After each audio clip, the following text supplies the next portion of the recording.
is going on, folks? It's your guy, Tommy Gann, TG, the disheveled looking human being on your screen, here for Ice Cold Sports, America Sports Show, along with my favorite guest, the one, the only, the man with the plan, Mr. Zachary Lyons. What is going How we on, doing? Z Money? You're looking great, by the way, TG. Terrible. Just woke up from a nap. Don't listen to the haters. Woke up from a nap. What are you gonna do? Ate too much as my early dinner because I've been only eating one big meal a day now, and it's been bad. That sounds like a grad school lifestyle to me. What are you gonna do? We'll start out with the biggest story in sports right now, I guess, which would be the Brady and his 600th touchdown pass ball. Basically, he threw it, got thrown into the stand, given to a fan in the stands, and then it was like, oh wait, it's his 600th ball. We need to get back. They did negotiations with the fan, and then he didn't get that much for it. And then people started clowning him online, like you should have gotten more, which I guess is fair. I mean, get that, you gotta get paid. And then he got a little bit more, but then they were still saying he got gypped. I heard Brady gave him like one single Bitcoin, which is not bad. He gave him a Bitcoin, and I think he gets some other stuff too. It's pretty. I mean, it's all good now. He got a bunch of stuff. But what do you think about the reaction by everybody? Yeah, I don't know. Folks are always going to have stupid shit to say on the Bird app at this with where we are in society. I will say this guy was a lot nicer than what I would have been if I caught this ball. I would have held it for ransom, frankly. It'll be funny if you're like in the stadium, you just whip out a gun like, anyone moves, the ball gets it. Threaten to harm it in some way. Yeah. And now let's talk about kind of three different teams that stink right now, that suck real bad. Start with the Bears, and then we'll go into your Broncos, and then the Chiefs, the surprising sucky team. We could call it a suck-off, if you think about it. Start with the Bears, because they played against the Buccaneers. I'm really upset you didn't think that was funny. The Bears stink. Terrible performance. Offensive line looked horrendous. Justin Fields coughed up the rock like 3 times during the game, and that was because the pass rush got to him immediately. It was terrible. Thoughts? Found it kind of weird that the Bears cut both their starting tackles in the offseason, going into a spot where you knew there might be some transition at quarterback, especially there might be a rookie coming in. That did end up being the case. I don't think any of this is indicative of Justin Fields' future career. I think he's just kind of making the best with what he has right now, and what he has right now is an offense devoid of weapons and an offense devoid of protection. Khalil Herbert, I think, is really the only good thing going for that Bears offense right now. What do you think, TG? When Montgomery comes back, he'll also be very good. Yeah, it sucks. I also do not blame Fields. I think it's unfair to do so. I think that he's going to be. I mean, I think he's going to have a lot of good times in the future. This offseason, if they don't add a bunch of guys on the offensive line, I will be pissed. But I mean, at the same time, I think he's going at this rate. Everyone in the front office will be gone this offseason. So I don't know. We'll see.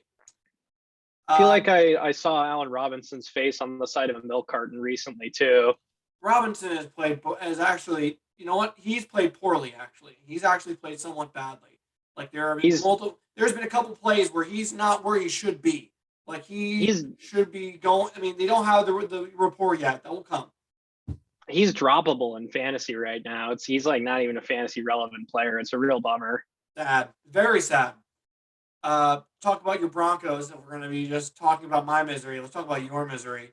Browns played the Broncos on Thursday. Browns literally just threw a bunch of dudes off the street on the field.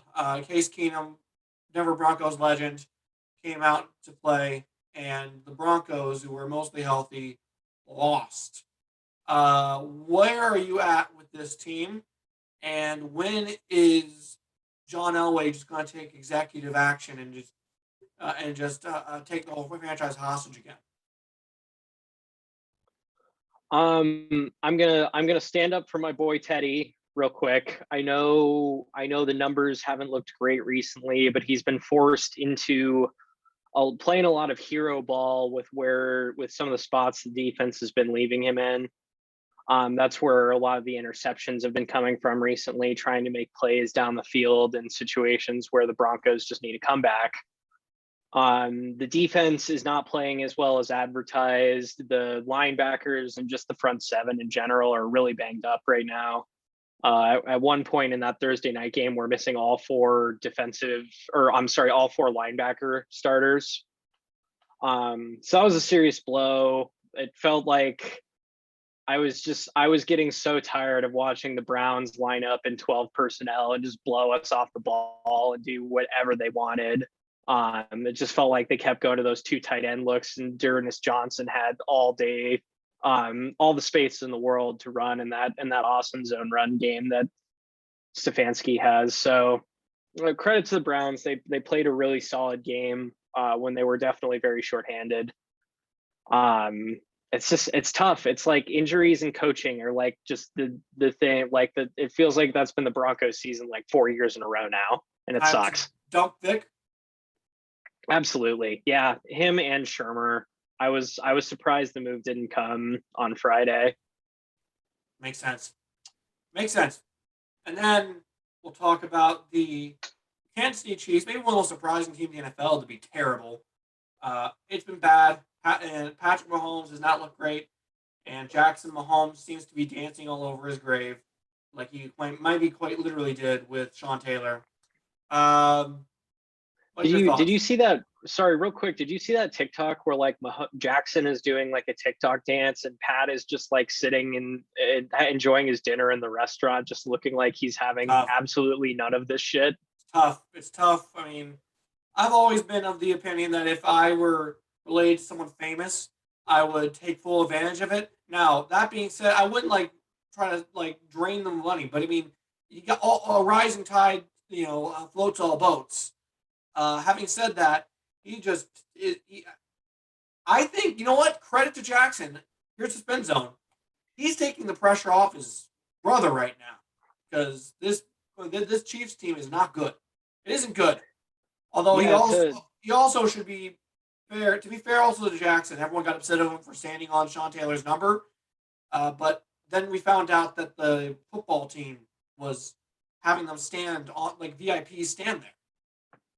So but anyways, Chiefs stink. What do you think? That was a fun rhyme you did leading into that. You're right about Jackson taking some of the heat off off of Patrick Mahomes, because he is a top 5 interception thrower in the NFL right now, and some of those have been good throws that go off the receiver's hands. I don't necessarily blame him for all of them, but when you combine terrible defense with turnovers, that's exactly where it's just exactly what you're going to get with where the Chiefs are at right now. It is a tough scene. Also, a little update. We're going to talk a little bit about the World Series in a little bit. But we're not going to have a full recap of the game because Game 1's going on right now. Jorge Soler, first leadoff home run in the top of the first inning of Game 1 in World Series history. Wow. Soler power. Cubs legend. Yeah. Let's move on to the collegiate level, the collegiates. The game of the weekend probably, or what felt like the game of the weekend, was Illinois Penn State, surprisingly. Illinois comes in, after Brett Bellema. Did you see the clip that was going around of him like trashing his offensive line? It may have been taken out of context or something about recruiting. No, I didn't, but I also saw them line up in a formation where they had like 8 offensive linemen on the field. So Big Ten maybe that's what he was football. doing to compensate. Big Ten football at its finest. People were wondering if like they would even come out to play, and they have a 9 overtime sicko mode orgy of Big Ten football, and you had to love every second of it. I mean, I was watching that with glee. And if you don't know out there, after 2 overtimes now, you have to go for 2. Just that's all it is. It's a 2-point conversion showdown, uh, and it's beautiful. It was so cool, and the way the end zones looked, and the way how the field looked, and how their jerseys looked, it felt like I was watching a game from 1987. It was sweet. I loved it so much. Illinois came out with the win. 9 overtime. It's kind of cheap that they will say this is the longest game in college football history. It wasn't, because I mean the overtimes went by like that. You know, Yeah, it wasn't the longest by like total like hours and minutes of game but time. It was just the longest by total periods. but even in periods, they weren't barely even periods. So that was Yeah. kind of cheap. But I loved that game. Thoughts? I think it's the most Big Ten thing ever that they played 4 quarters, 9 overtimes, and I'm pretty sure this game still did not go over. I can't remember what the number was, but Yeah. I think it finished Yeah. like 20-18, and I think the total was somewhere in the mid 40s. And Sean Clifford was playing. Oh, he was? I didn't think he was going to start. He was in. He was playing. So, oof. Yeah, that's tough. That was a hell of a matchup, hell of a contest. People on Twitter were all complaining. Well, what is this? Those people are losers. It's like you when you complain about the NFC East. You gotta appreciate the bad football, the sicko football, along with the good ones. This year I definitely have become more of a sicko when it comes to watching bad football. It's I think beautiful. Daniel Jones is like one of my favorite quarterbacks to watch now, just because like it just feels like he's like not in like full control of all of his limbs at Oh no, any he does one not. given time.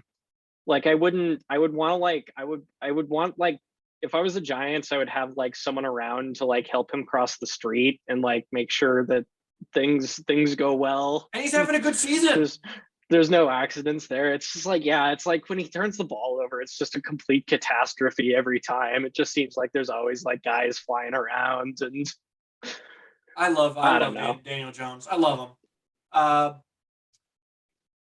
Moving on, we're going to talk about uh, Oklahoma. Almost forgot. I was following this game very closely. Maybe the game I followed the closest on Saturday, it felt like, was this game. Uh, I really thought Oklahoma was going to beat Kansas. I really thought. It looked like it for 3 quarters. And it You looked. mean Kansas was going to beat Oklahoma? Yeah. Kansas. I thought Kansas was going to beat Oklahoma. It really looked like it. I mean, and it's one thing if it was like in the first quarter, Kansas scored first, and that would just be a fluke kind of thing. But it was 3 quarters where Kansas was clearly the better team. Clearly the better team. Like it wasn't a question. And they opened up the stadium for the fans to come in, to fill the place up a little bit. And then it all went downhill in the fourth. Uh, it, Spencer Rattler's replacement didn't look that great. Um, Caleb turned it on late though. Caleb did not look. He turned it on great on late, but I mean, he was also playing. He was playing Kansas. Yeah. Thoughts? Yeah, Kansas absolutely did not have a talent advantage in this game. I think that part is clear. But they definitely had a giving a shit advantage, and that is a serious factor that we sometimes fail to consider when we're looking at games and making picks in the middle of the week. That was Kansas' Super Bowl, and Oklahoma thought they were just going to walk in, roll right over them. Shout out Jayhawks. They punched above their weight on Saturday, despite Shout out Lance Leipold, their new head coach, out from Buffalo. He was at Wisconsin Whitewater, Division III, for like a billion years, won a bunch of national championships, came to Buffalo, went from D1 to FBS, did well there, and then got hired at Kansas, and now he's looking pretty good there. So good shout out to him. Yeah, that's awesome. Seems like a program building type of guy. Big time. Big time. And then quickly, Oklahoma State lost to Iowa State, no longer undefeated. We didn't see that one coming. Iowa State students and fans stormed the field despite being Who a cares? 7-point favorite. I don't care. I don't care. I know not everyone operates in that world like we do, but it's just have a little presence of mind, guys. I do not field storm shame. Unless you're Clemson, who does it after every single game. Unless you're them, you're all good in my book. Finally, speaking of Clemson, Clemson stinks.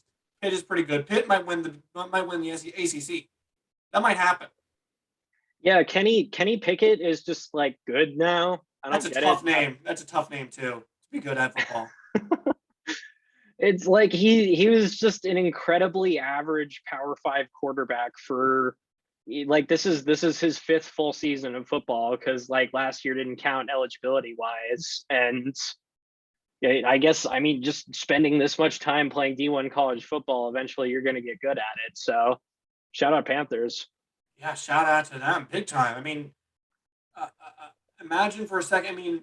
They're good. Pitt also is a sicko football team. If you think about it, they've had so many sicko games over the last 10 years. It's unbelievable. Oh, absolutely. Didn't they play? They were one of the teams that contested the 4-3, the game that finished 4-3, right? I believe so. Wasn't that like I feel like that was like an old Big East game a few years ago when the Big East played football. 3-0 or 0-0? There was one of those, but I know there was a 4-3 finish in like the last 20 years. I think I'm just going crazy, but yeah, I'm pretty sure that probably happened. Yeah, shout out. Well, we'll get the research department working on that one. We will. Finally, Bama and Tennessee, surprisingly close game. Shout out to Tennessee, but the Bama fans brought their cigars and were able to smoke them after this game. Not really fair to Tennessee because the score was a lot.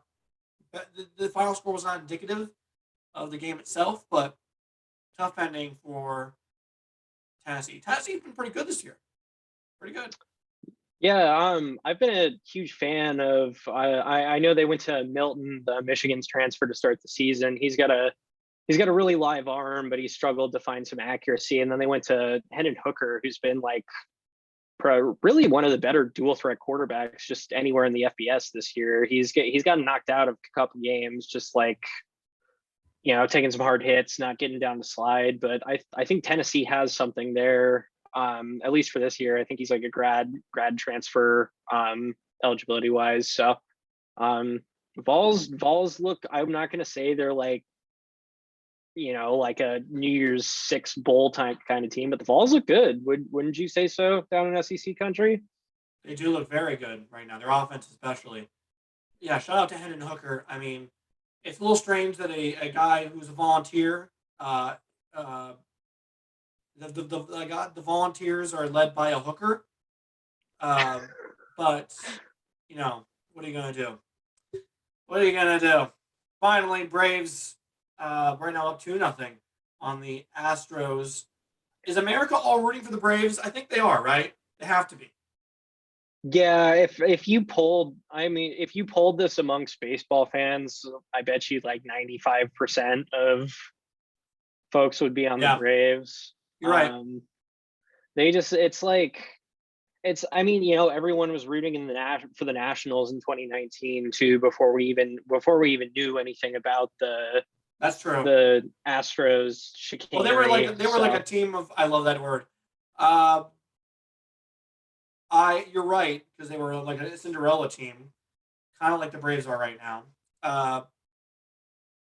Also, that was very funny because the Nationals won it the year after they lost Bryce Harper, and that was like a tough look for Bryce. It's kind of like go ahead, make your point. Sorry. No, go for it. I was going to say, just like the Mariners winning like 117 games or whatever they did the year after A-Rod left, it had those same sort of vibes to it. Yeah. Very good point. Very good point. Little bit of Ewing theory. Also, it's very funny that that Atlanta lost the All-Star game, which was good for me because I got to go to the All-Star game in Denver. But now they're in the World Series. That feels like a weird turnaround a little bit of a kind of an interesting one. Obviously, around here is a big deal because this is Atlanta's sort of like the baseball team around here, up in northern Florida and Georgia and all that stuff. But you know, you're not a Miami Marlins fan, TG. Oh, you know exactly what team I'm a fan of, and they're not in the playoffs right now. They're currently at home, scratching their balls, waiting to see what they're going to do next. I still, you know what? Here's one rant for you. It wasn't until like 111 games into the season that the Braves got over 500. So and they were like worse than us when the Cubs decided to sell everything off. So what could this Cubs team have done if they had stayed the course and played and decided to go all in and all that stuff? They lose a couple more. They win a couple more games and kind of avoid a slide a little more, and they buy at the trade deadline, and maybe who knows what they do. So that's all I gotta say. Yeah, baseball is just a funny thing. You produce 162 games worth of data on a team, and then it just all comes down to whose bat gets hot at the right time. That's all sports, though. Yeah, it's just baseball. It feels a lot more amplified, just because we play 162 regular season games, and what we play like. You can. I think what's the maximum a team can play in an MLB postseason? Wouldn't it? Let's see, quick math, like 20-ish games. 14, 21. Yeah. Yeah. Wait, no. 20. It's 20. It's 20. Because 8, 7, and 7. Yeah. So it's like if you you're playing like less than. Oh no, it's 21. It's 21. I'm not thinking. Go ahead. So you're deciding the fate of the season in a span of time that is functionally like 1/8 of the size of your regular season. I don't know. I'm just sorry. I'm stupid baseball ranting now. It's 22. Fuck. I am just, my brain's nowhere right now. It's okay. It's one. No, it's all right. So if you could play, it's play 20. wild card. It's 20. It's 20. Yeah. Because the wild card's one game. It's 5 games in the NLDS, 7 games in LCS, and then 7 games in the World Series. 7, 7, 14, 5. That's 19. 1. That's 20. Fuck you, everyone out there. Kidding. I love all you, but my brain right now just is dead. Like I said, I woke up from my nap. Now my brain's just melted all over the place. It's like ice cream all over the floor right here. Thank you all for watching and listening. Shout out Zach Lyons coming on once again. And that's about it. Thank you all for watching. And this has been Ice Cold Sports. See you guys.